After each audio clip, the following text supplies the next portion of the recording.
মধ্যে বান্দাদেরকে টার্গেট দিচ্ছেন যে বান্দারা তোমরা যদি 1 নাম্বার ঈমান আনয়ন করো এবং আমলে সালেহা করো, তাহলে মৃত্যুর সময় তোমাদের কাছে আমি আল্লাহ পাক ফেরেশতা পাঠাইয়া দেব। ফেরেশতা 2 ভাগে বিভক্ত। ঈমানদারদের মৃত্যুর সময় রহমতের ফেরেশতা আসবে 500 রহমতের ফেরেশতা, আর বেঈমান নাফরমানদের মৃত্যুর সময় আল্লাহ পাক 500 গজবের ফেরেশতা পাঠাইয়া দেব। এই জন্যে আমরা যদি ঈমান নামক দৌলত, ঈমান নামক সম্পদ এবং আমলে সালেহা করে যেতে পারি, মৃত্যুর সময় স্বাগতম জানাবে জান্নাতের ফেরেশতারা। চিল্লায়া কোন সুবহানাল্লাহ। আল্লাহ সেই কথাই এই কোরআনের মধ্যে বলছেন, আয়াতের মধ্যে বলছেন। আল্লাহ রাব্বুল আলামিন বলেন,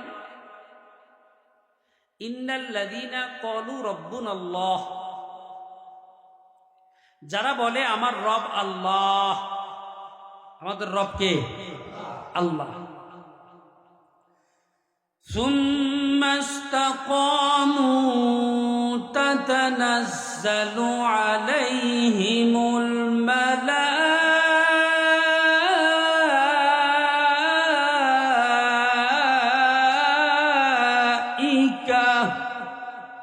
আল্লাহ রাব্বুল আলামিন রহমতের ফেরেশতা ওই ব্যক্তির কাছে মৃত্যুর সময় পৌঁছায়া দিবে।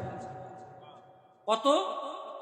জালালউদ্দিন সুয়ুতী রাহমাতুল্লাহ আলাইহি তার কিতাবের মধ্যে লিখেছেন 500 রহমতের ফেরেশতা মালাকুল মউত আজরাইলের সাথে পাঠায়া দেওয়া। এসে তারা অফার দেয়, আল্লা তাখাফু ওয়া লা তাহজানু।